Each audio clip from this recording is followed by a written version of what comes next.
الحمد لله رب العالمين والعاقبة للمتقين والصلاة والسلام على سيد الأنبياء والمرسلين خاتم النبيين محمد وعلى آله وأصحابه وذرياته وأهل بيته أجمعين وسلم تسليما كثيرا كثيرا إلى يوم الدين أما بعد. میرے دینی اور ایمانی بھائیوں، بزرگوں اور دوستوں، اللہ کے محبوب بندوں کی صفات کا جو سلسلہ چلا تھا، آج کے خطبے میں ان کی چھٹی صفت بیان کی گئی ہے. رحمان کے جو بندے ہیں ان کی صفات میں سے ایک صفت کا تذکرہ آج کے خطبے میں کیا گیا ہے. پچھلے خطبوں میں ظاہری اعتبار سے جو اچھی صفات تھی ان کی طرف اشارہ کیا گیا تھا. آج کے خطبے میں اندرونی جو ان کی صفت ہے، جو ساری صفات کی ماں کہلائی جاتی ہے، جس کے بغیر اللہ کے یہاں کوئی صفت مقبول نہیں ہو سکتی، اس صفت کی طرف اشارہ کرتے ہوئے قرآن نے کہا ہے وَالَّذِينَ لَا يَدْعُونَ مَعَ اللَّهِ إِلَٰهًا آخَرَ. رحمان کے بندے وہ ہیں جو اللہ کے ساتھ کسی دوسرے معبود کو نہیں پکارتے ہیں. الہ کا مطلب ہوتا ہے جس کی طرف انسان رجوع کرے، اپنی پریشانی میں، اپنی مصیبت میں، اپنی ضروریات میں جس کی طرف انسان رجوع کرتا ہے، جس کی انسان عبادت کرتا ہے، اس کو الہ کہتے ہیں. قرآن مجید نے صاف تعارف کیا ہے اللہ کی جو صفات ہیں، اس کا تعارف کرتے ہوئے بہت ساری چیزیں بیان کی. امن خلق السماوات والارض وانزل لكم من السماء ماء فانبتنا به حدائق ذات بهجة ما كان لكم ان تنبتوا شجرها أإله مع الله.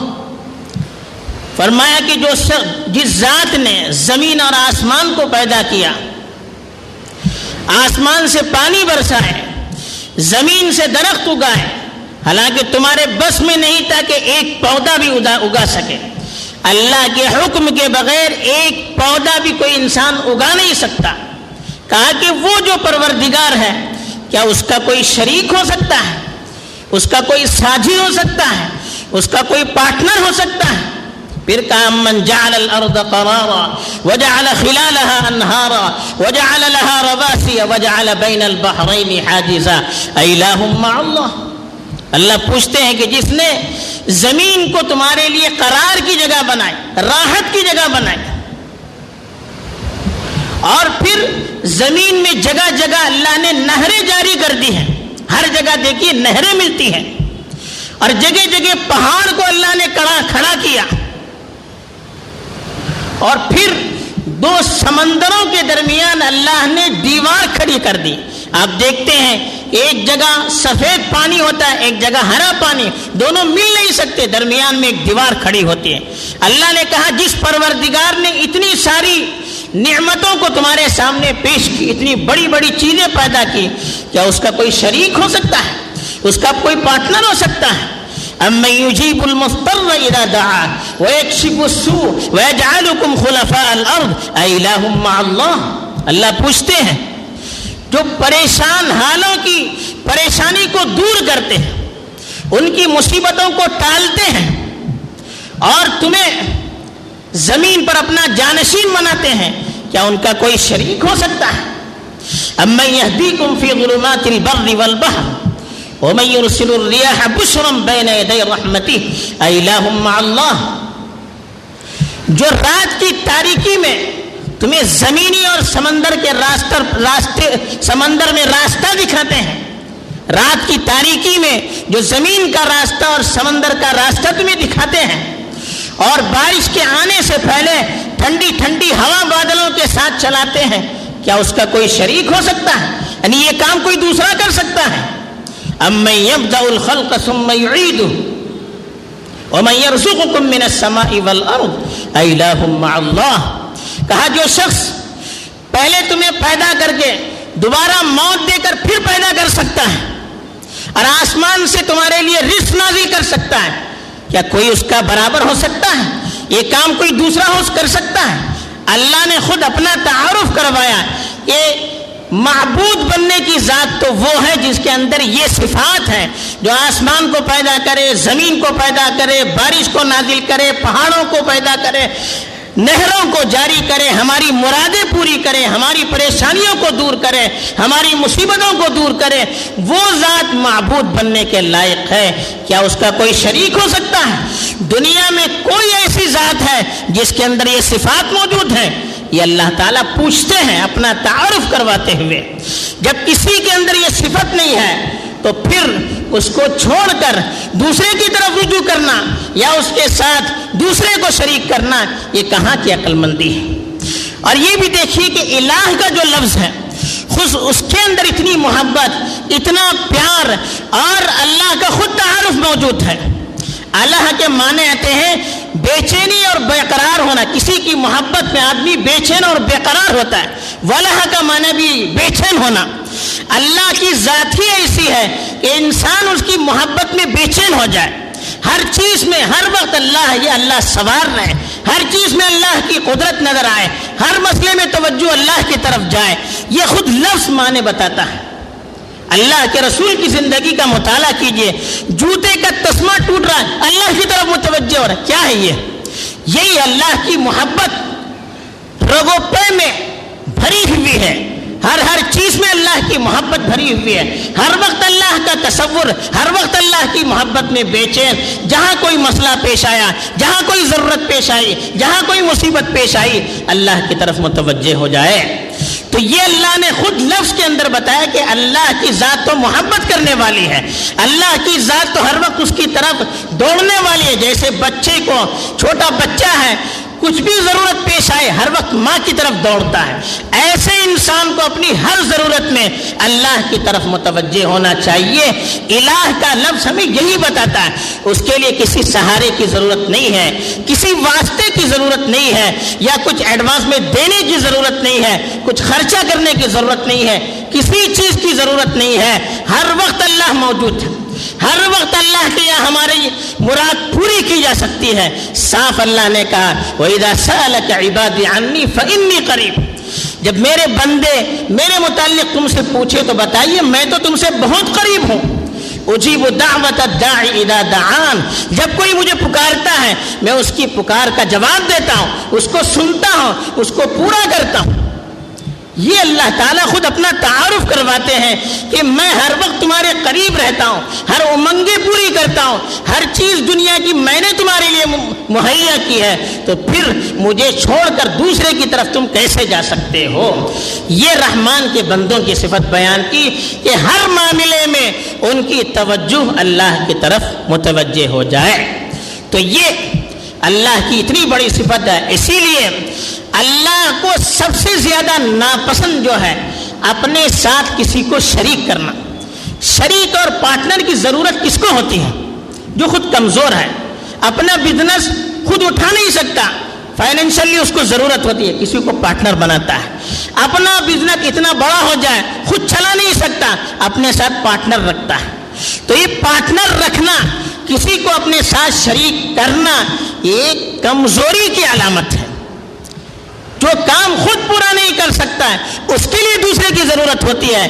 اللہ کی ذات تو ہر چیز خود پوری کرتی ہے، اللہ کے لیے پارٹنر کی کیا ضرورت؟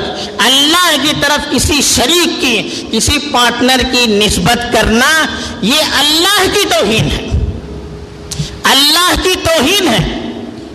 ایک بڑا بادشاہ ہے جو خود کفیل ہے، اب ہم اس کے ساتھ دوسرے کو شریک کروانا چاہتے ہیں، اس کی انسلٹ ہو جاتی ہے کہ میرے برابر کسی دوسرے کو قرار دیتا ہے۔ تو اللہ کے برابر یا جو صفتیں اللہ کی ہیں اس میں دوسروں کو شریک کرنا یہ اللہ کی توہین ہے، اس کو اللہ تعالیٰ کبھی برداشت نہیں کرتے۔ اسی لیے کہا ان اللہ لا یغفر ان یشرک بہ ویغفر ما دون ذلک لمن یشاء، اللہ تعالیٰ شرک کو کبھی معاف نہیں کرتے۔ اللہ کے ساتھ کسی کو پارٹنر قرار دینا یا جو چیزیں اللہ کی ہیں ان چیزوں کو بندوں میں ہم شمار کرنا کہ بندے کے اندر بھی یہ صفت پائی جا سکتی ہے، اس کو اللہ تعالیٰ کبھی معاف نہیں کر سکتے۔ اس کے علاوہ آدمی کتنا بھی بڑا گناہ کرے، شراب پیے، جوا کھیلے، زنا کرے یا اور کچھ بھی کرے، کرنے کی اجازت نہیں ہے۔ اگر کوئی کرے تو اللہ چاہے تو بغیر توبے کے معاف کر سکتا ہے، لیکن شرک ایسی چیز ہے بغیر توبے کے اللہ معاف نہیں کر سکتا۔ اس لیے کہ اللہ کی شان میں سب سے بڑی گستاخی ہے، اس لیے کہا ان الشرک لظلم عظیم۔ ظلم کہتے الٹا کام کرنا، غلط کام کرنا، کہ غلط کاموں میں سب سے بڑا غلط کام اللہ کے ساتھ کسی کو شریک کرنا۔ اس لیے کہ جس اللہ نے ہمیں سب کچھ دیا، اس اللہ کو چھوڑ کر دوسرے کی ہم پوجا کر رہے ہیں، اس کے ساتھ دوسروں کو شریک کر رہے ہیں، اس کو چھوڑ کر اس کی مخلوق سے اپنی مرادیں پوری کرنے کی فکر کر رہے ہیں، تو پھر اس سے بڑھ کر ظلم، اس سے بڑھ کر بیوقوفی، اس سے بڑھ کر غلطی اور اس سے بڑھ کر الٹا کام کون سا ہو سکتا ہے؟ تو اس لیے کہا ان الشرک لظلم عظیم، شرک سب سے بڑا گناہ ہے، سب سے بڑا گناہ جو ہے الٹے کاموں میں، غلط کاموں میں سب سے بڑا غلط کام یہ شرک، اللہ کے ساتھ کسی کو شریک قرار دینا، یہ اللہ کو کبھی پسند نہیں ہے۔ اسی لیے اس کی جو مثالیں قرآن نے بیان کی ہے غیر اللہ کی، دیکھیے اللہ کو چھوڑ کر دوسروں سے وہ یقین کرنا جو اللہ سے ہو سکتا ہے، جو چیزیں اللہ کے ساتھ خاص ہیں اس کو کسی بندے میں یا کسی دوسری چیز میں ہم تصور کریں، اس کو شرک کہتے ہیں۔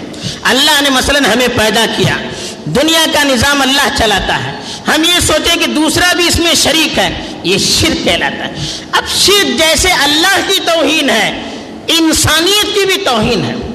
دیکھیے جو درخت جس کو اللہ نے پیدا کیا ہماری خدمت کے لیے، گائے ہے اللہ نے پیدا کیا ہماری خدمت کے لیے، سورج ہے اللہ نے ہماری خدمت کے لیے پیدا کیا، چاند ہے اللہ نے ہماری خدمت کے لیے پیدا کیا، اب ان کے سامنے ہم اپنے سر کو جھکاتے ہیں تو اس سے بڑھ کر ذلت اور توہین کیا ہو سکتی ہے؟ اس سے ہم مانگتے ہیں، ایک آدمی اپنے نوکر سے مانگنا شروع کرے تو اس کی توہین ہے۔ یہ ایک مالک اپنے نوکر کے سامنے ہاتھ پھیلاتا ہے تو اس سے بڑھ کر کیا توہین ہو سکتی ہے؟ تو انسانیت کی توہین ہے۔ ایک آدمی مر چکا ہے جو اللہ کی رحمت کا محتاج ہے، اب اس کی قبر کے سامنے جا کے ہم مانگ رہے ہیں، اس سے مانگ رہے ہیں جو خود اللہ کی ذات کا محتاج ہے، تو اس سے بڑھ کر کیا توہین ہے؟ زندوں سے آدمی مانگے تو انسان کچھ تصور کر سکتا ہے، زندہ زندہ ہے، مردہ ہے جو بیچارہ اپنی ضرورت پوری نہیں کر سکتا، اس کے پاس جا کے ہم مانگتے ہیں تو اس سے بڑھ کر انسانیت کی توہین کیا ہو سکتی ہے؟ تو اس لیے اللہ کو شرک کبھی پسند نہیں ہے۔ شرک کی مثال جو اللہ نے دی کہ کباسط کفیہ علی الماء لیبلغ فاہ وما هو ببالغ، ایک آدمی ہے پانی سامنے ہے، ہاتھ پھیلائے ہوئے کھڑا ہے، تو کیا پانی ہاتھ میں آ سکتا ہے؟ نہیں آ سکتا۔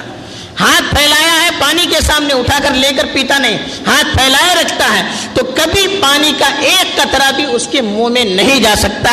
ایسے ہی غیر اللہ کے سامنے جو ہاتھ پھیلائے گا، غیر اللہ سے جو مانگے گا، اس کی ضرورت کبھی پوری نہیں ہو سکتی۔ یہ اللہ نے مثال دے کر بیان کی۔ اور جن چیزوں کی پوجا کرتے اللہ نے مثال دی، وَإِن يَسْلُبْهُمُ الذُّبَابُ شَيْئًا لَا يَسْتَنْقِذُوهُ مِنْهُ، اتنی کمزور چیز جن بتوں کی پوجا کرتے ہیں، ان بتوں پر ایک مکھی بیٹھ جائے، اس مکھی کو بھی وہ ہٹا نہیں سکتے، تو پھر اس کی پوجا کر کے فائدہ کیا؟ تو یہ اللہ تعالیٰ نے کہا کہ شرک بدترین گناہ ہے۔ اسی لیے تمام انبیاء نے جو سب سے پہلی دعوت دی وہ یہ کہ اللہ کے علاوہ کوئی معبود نہیں ہو سکتا، ما لکم من الہ غیرہ، اللہ کے علاوہ کوئی دوسرا تمہارا معبود نہیں ہو سکتا۔ تو یہ ساری چیزیں ہمیں یہی بتاتی ہیں کہ ہماری جو بھی ضرورت ہو، اللہ کی ذات زندہ ہے، اللہ کی ذات قریب ہے، اللہ کی ذات ہر چیز کو سننے والی ہے، ہر چیز کو دیکھنے والی ہے، ہر ضرورت کو پورا کرنے والی ہے، ہر چیز ہمارے لیے مہیا کرنے والی ہے، اور ڈائریکٹ ان سے تعلق ہونے میں کوئی چیز مانے نہیں ہے، تو پھر ہر ضرورت پر ہمیں اللہ کی طرف متوجہ ہونا چاہیے، اور اللہ کے علاوہ کسی سے کوئی امید بنا کر ہمیں نہیں رکھنا چاہیے۔